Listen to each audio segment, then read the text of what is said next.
अनंत चतुर्दशी व्रत कथा। एक बार युधिष्ठिर ने राजसूय यज्ञ किया।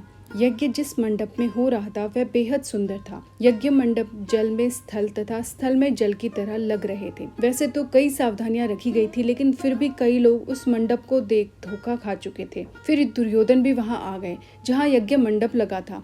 वो तालाब को स्थल समझकर उसमें गिर गए। यह देख द्रौपदी की हंसी निकल गई। उसने दुर्योधन को अंधे की संतान अंधी कहा। वो जोर जोर से हंसने लगी। यह देख दुर्योधन चिढ़ गया। यह बात उसके दिल पर लग गई।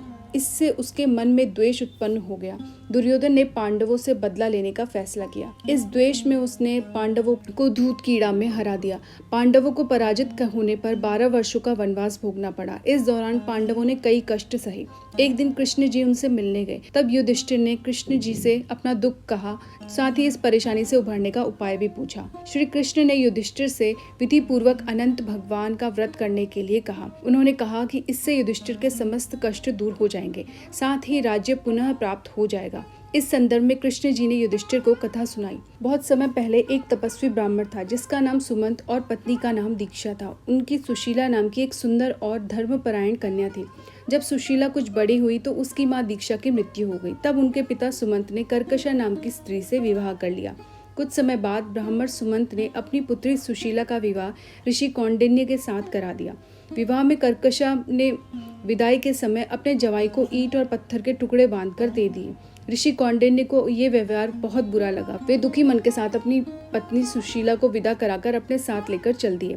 चलते चलते रात्रि का समय हो गया। तब सुशीला ने देखा कि संध्या के समय नदी के तट पर सुंदर वस्त्र धारण करके स्त्रियां किसी देवता का पूजन कर रही हैं। सुशीला ने जिज्ञासावश उनसे पूछा कि तो उन्होंने अनंत व्रत की महत्ता बताई। तब सुशीला ने भी यह व्रत किया और पूजा करके 14 गांठों वाला डोरा हाथ में बांधकर ऋषि कौंडिन्य के पास आकर सारी बात बताई। ऋषि ने उस धागे को तोड़कर अग्नि में डाल दिया। इससे भगवान अनंत का अपमान हुआ। परिणाम स्वरूप ऋषि कौंडिन्य दुखी रहने लगे। उनकी सारी संपत्ति नष्ट हो गई और वे दरिद्र हो गए। एक दिन अपनी पत्नी से कारण पूछा तो सुशीला ने दुख का कारण बताते हुए कहा कि आपने अनंत भगवान का डोरा जलाया है। इसके बाद ऋषि कौंडिन्य को बहुत पश्चाताप हुआ। वे अनंत डोरे को प्राप्त करने के लिए वन चले गए।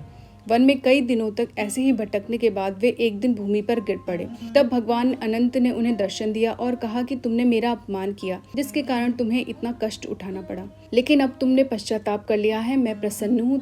तुम घर जाकर अनंत व्रत को विधि पूर्वक करो। 14 वर्षों तक व्रत करने से तुम्हारे सारे कष्ट दूर हो जाएंगे और तुम दोबारा संपन्न हो जाओगे। इस प्रकार ऋषि कौंडिन्य ने विधि पूर्वक व्रत किया और उन्हें सारे कष्टों से मुक्ति प्राप्त हुई। श्री कृष्ण की आज्ञा से युधिष्ठिर ने भी अनंत भगवान का व्रत किया। इसके प्रभाव से ही पांडवों को महाभारत के युद्ध में जीत मिली और चिरकाल तक राज्य करते रहे। ओम अनंताय नमः।